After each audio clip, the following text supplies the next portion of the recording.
Hello, my friends. Even with how popular the Titan Bonk build is, I still see people using it incorrectly, and I still get asked what kind of mods I'm running in high difficulty content to help me stay alive. So I thought I'd make a quick video going over my Bonk build and how to use it. Let's get into it. Starting with the subclass, you can either run Hammer of Soul or Burning Maul for your super. Really up to you. Burning Maul, I believe, does more damage than the Hammer of Soul does, but it's a little bit harder to use against most bosses. Some bosses I don't even bother with my super at all. So it's really your call here. Hammer of Soul is nice for ad clear as well as creating powerful orbs for your allies. Totally up to you. Barricade and jump obviously don't really matter. Star of the show is a throwing hammer. One thing to keep in mind with this is that every time you get a hammer hit, it doesn't have to kill something, but as long as it hits something and you pick up the hammer, it'll give you a burst of cure, which is super nice. For my grenade, I'm running Healing Grenade. You can really use whatever you want here, but let me give you my reason for this. In most cases, rather than throwing a solar grenade or a fusion grenade at a group of enemies, I found it's a lot more effective to throw a healing grenade at my feet if I really need it. Sometimes I don't even need it, but throw a healing grenade at my feet and then just go balls deep into the enemies with my throwing hammer. I found it a lot more effective than having a damaging grenade, in my opinion. For aspects, we're running Soul Invictus and Roaring Flames. Soul Invictus will create a solar sunspot with every ability final blow. These are very, very useful and do two different things. One is it applies Scorch to enemies that walk through the sunspot, which is a very high damaging, very good for ad clear. And then it also gives you restoration every time you touch a sunspot, which is incredibly nice for keeping yourself healing pretty much all the time. And then Roaring Flames, with every ability kill you get, it increases the damage of all of your solar abilities, including your super, your grenade, if you're using a damaging grenade, as well as your throwing hammer, of course. It stacks up to 3 times, giving you a nice boost to your melee damage. For fragments, we're running Ember of Solace for increased duration to my radiant and restoration effects. We're also running Ember of Benevolence. This will give you increased ability regeneration whenever you make nearby allies radiant or give them restoration or cure or whatever you do to them. This was a no-brainer because you're making everybody radiant pretty much all the time. Up next, we've got Ember of Torches. This is causing you and nearby allies to become radiant with every powered melee hit or attack, as the description says it. That's an incredibly important keyword there, hit or attack. It doesn't have to be a kill. So you can do it against a boss, even if you're not killing anything. As long as it gets a hit to an enemy that can take damage, it's going to make you and nearby allies radiant. Very, very, very useful. I'll get into that a little bit more later on how to use it. But that's a very, very important fragment for this build. We've also got Ember of Ashes. This will apply more scorch stacks to targets when you're scorching them. Obviously, this pairs nicely with Soul Invictus because everything that touches your sunspot will get scorched. This just applies more scorch damage to it. Up next, we've got weapons. Really just use whatever you want here. I'm not going to go into too much detail. I'll give you a couple notes, but really just use whatever you want. You can go full damaging. You can go full support with a tractor cannon or something. Totally up to you. Swashbuckler weapons pair pretty well with this because obviously you're getting a lot of melee kills, so you should be keeping the swashbuckler damage buff up pretty much all the time. This is an awesome build to use with double specials. Your hammers are going to pretty much substitute the need for a close range ad clear primary weapon, so feel free to use double specials. I found that to be a lot of fun. One thing to mention that's really important is do not use a 1-2 punch shotgun. Unfortunately, but probably necessarily, Bungie disabled 1-2 punch from working with throwing hammers as I believe that went into effect when Witch Queen launched, so there's really no reason to run one. Next, we've got armor. While this can pair with a few exotics, the best in my opinion is still Syntheseps. This will multiply your melee damage by I believe 4 while you're surrounded by at least 3 enemies. I know they keep nerfing hammers against bosses, but even with those nerfs and it not stacking with 1-2 punch anymore, even with that, it's still very, very good boss damage for the short time that you can keep Syntheseps active. Still the best in my opinion. Plus, it's really, really good against champions and mini bosses and stuff like that. I strongly encourage you to use Syntheseps. Experiment with some other exotics if you want to, but Syntheseps is always going to be my go-to. For armor mods, we're using Melee Wellmaker to make a solar well with every hammer kill. Obviously, you're getting a lot of hammer kills, so you're going to be making a lot of solar wells. We've got Elemental Charge and High Energy Fire working together. I'll get a little bit more into this a little bit later, but essentially Elemental Charge is giving you 2 stacks of Charge with Light with every solar well you pick up. And because most of your kills are going to be with your hammers anyway, you're not going to be using your stacks of Charge with Light for the most part until you actually need it. Then you can pull out your weapon and have an immediate access to a 20% weapon damage buff until you use up those stacks of Charge with Light. We're also running Classic Restoration. If all seems lost and you don't have any enemies nearby that you can bonk real quick and create a sunspot for restoration, or you don't have a healing grenade on you, throw up a barricade real quick and you get an instant 2 stacks of restoration. Might as well use it while we still have it in the season. Just try not to crutch on it too much. I'll get more into that a little bit later. We're also using 1-2 finisher. If you've used this build, you know how pathetic you can feel when you lose your hammer. If that happens, all you gotta do is finish an enemy. It'll consume 1/6 of your super energy, but it will restore your melee ability. Very, very useful. Those are all the mods I believe are necessary for the build, but you'll notice this leaves you with 2 combat style mod slots available. You're welcome to use whatever you want, but let me give you a couple suggestions of what I like to use. First off, I'll use Well of Ordnance. This is a solar armor mod that gives you a larger chunk of your grenade back every time you pick up a solar elemental well. This gives you much more uptime with your grenade, especially if you're using healing grenade. Very, very useful. Also use Well of Life. Now, in most activities, Well of Life is actually redundant because you'll be triggering restoration anyway when you touch a solar sunspot, but there are a few instances where Well of Life will actually save you. For this, it's important to understand that Well of Life triggers a buff called Healing, which is classified differently than Restoration. While they both heal you, and the actual healing buff is a slower health regen than Restoration, but to my knowledge, there is nothing that can cancel the healing effect from Well of Life. When going up against an enemy that can stun you, for example, concussion missiles from a Colossus, if you have a restoration buff active before getting stunned, or try to use it during getting stunned, restoration will actually be canceled out, and you can be left there with no healing and no mobility because you're stunned. And I kept finding myself dying to this when we were doing Master Duality carries. So I decided to try Well of Life, and to my surprise, the Colossus would continue to cancel my restoration effect, but the healing buff would remain there and would never get canceled out. So I'd still get healing from my healing buff. It would just be at a lower rate than restoration, but it still saved my life multiple times. If you're doing an activity that doesn't have any enemies that can stun you like this, by all means, take off Well of Life. I just have it built in my default build because I found myself using it more often than not. If you don't want to run it, then Font of Might is a very good substitute, especially if you're using it, or only if you're using a solar weapon that can benefit from it. All right, before we move on to how to use this build, let's just talk about it. Lordly Splendor. If you've been watching me on Twitch or you're in my Discord, P.S. follow me on Twitch, join my Discord, links in the description. You've likely heard me say this a few times by now. Please don't use Lordly Splendor, at least not this season. I see way too many people using it still. It's just not worth it. You'll get way more benefit out of using Syntheseps. We've got Classy Restoration this season that literally has the exact same effect. Both of them will give you 2 stacks of restoration. The only difference is that it forces you to consciously save yourself by placing a barricade rather than crutching on an auto trigger by being critically wounded with Lordly Splendor.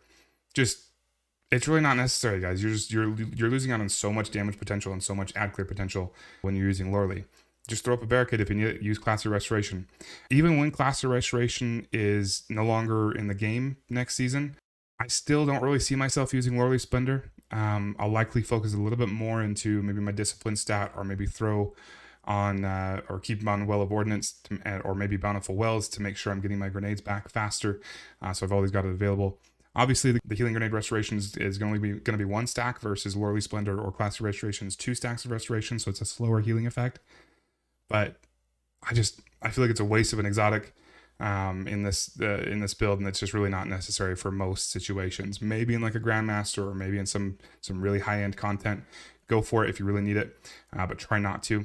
But at the very least, don't use it this season. You really don't need it. Trust me, guys. You don't need it. All right, let's get into how to use this build effectively. It's not quite as simple as bonk stuff. I mean, that'll get you pretty far if you just kill shit. But there's a little more to it, so let me give you a couple tips. First off, try to keep yourself near at least 3 enemies to keep Syntheseps buff biotic enhancements procced. This will remain applied for a short duration even after leaving those enemies or killing those enemies that you used to proc it with. So if you're trying to use it against a boss, just try to keep some enemies alive. It's not what it used to be for boss damage, but it is still pretty good. Just try to keep some enemies alive. Make sure you run through them to re-trigger biotic enhancements, and then once it wears off, you'll see your damage numbers fall off. Once you see that, just book it back to the enemies that you left alive, bonk one of them to re-proc Roaring Flames, and standing next to them should re-proc biotic enhancements, and then go back at the boss until you see your buff go away. Then maybe use some weapons if you don't have any more enemies to proc biotic enhancements. But for the most part, what I use this for is using it against mini bosses and champions and anything else near you with a larger amount of health. Another really important tip I can give you is be aggressive. This build it's not a passive build. It's actually harder to stay alive if you're being a little more passive. You got to get up in the enemy's face pretty much all the time. Make sure you get up to them so you can accurately hit them with a hammer. Sometimes you'll miss, it happens. Make sure you accurately hit them with a hammer and pick up the hammer immediately. That'll give you a burst of cure, and standing in the sunspot that you just created from getting the kill will heal you over time. It's a very aggressive build. Don't try to hide. Don't try to be passive. This kind of makes it harder to use in really high-end content like a Grandmaster, but most Master activities, if you're pretty mobile, you can usually stay alive pretty well. You might be in risk of dying every once in a while, but for the most part, as long as you're moving and killing shit, you're good. Just be careful, but be aggressive at the same time. I know it's kind of a hard line to dance on, but try going more aggressive and more aggressive until you get to a point where you're like, shit, I'm being way too aggressive. I gotta kind of pull it back a little bit. Just play with it, but usually the more aggressive you are, the better. You also want to pay attention to the enemies you're encountering and tune your build a little bit. I mentioned earlier how Well of Life can be very, very useful. Just make sure you're keeping that in mind. If you're being stunned constantly, you're out in the open a lot. So if you get hit with a Colossus stunned missile, you're probably dead because you're out in the open pretty much all the time. Make sure you've got Well of Life on to help mitigate that a little bit, and just kind of be aware of who you're fighting, and don't go charging against a enemy that's mowing you down with a heavy machine gun. If you're about to go down, try to get used to using your healing grenade over your barricade for classy restoration. You can use either, and classy restoration will actually give you a faster health regeneration because it's giving you 2 stacks of restoration, but try to get used to using a healing grenade and only use your classy restoration if you are about to die, and use it kind of as a last resort, or if you don't have a healing grenade or something like that. Just prepare yourself for next season. I don't want you to just use this for this season and use it once next season and realize you are shit without classy restoration. Try to get used to the play style of having a healing grenade and using your healing grenades, and only using classy restoration if you really need it. Plus, it's faster and a more fluid movement to chuck a grenade at your feet while you're in the motion of running toward a group of enemies. It flows better, it feels better. I think you'll prefer using a healing grenade in most cases than you will using a barricade for classy restoration. Now, I've saved the most important part for last, boss damage. While I don't really use the hammers or the super ability a whole lot against most bosses, some bosses I'll use it, but for the most part I'm using weapons for boss damage.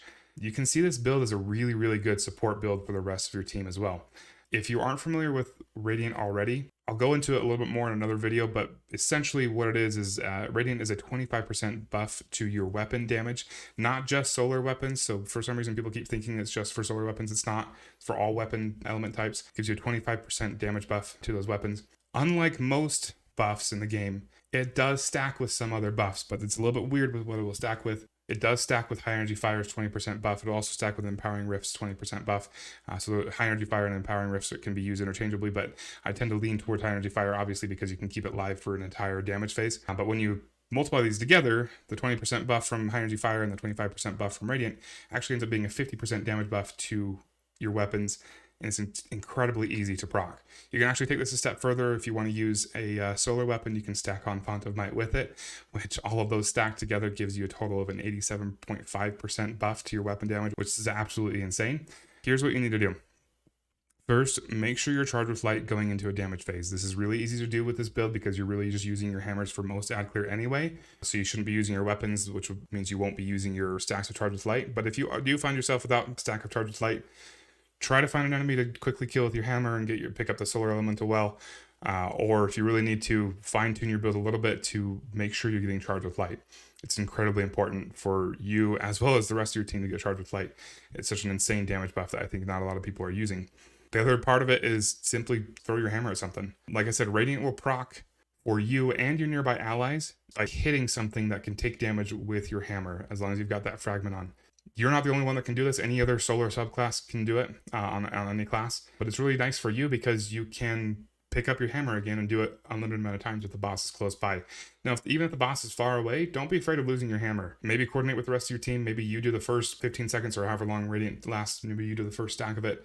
And then once you lose Radiant, maybe you have a hunter buddy do the acrobatic dodge to make everybody Radiant again. Whatever you got to do, try to make sure Radiant's up.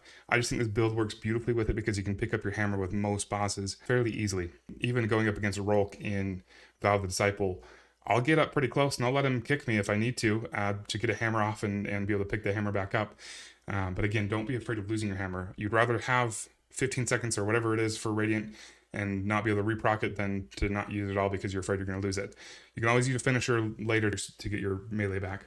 Another important note is if you're going up against a boss that has low-level enemies spawning mid-damage phase, try not to kill him with weapons because it'll use up stacks of charge with light. If you need to kill him for sure, go ahead and throw a melee at him or grenade him or whatever you got to do to get rid of him if needed, or just completely ignore him if you can. But it's really important to not lose out on that extra 20% from high energy fire because you used up your stacks of charge with light on low level enemies.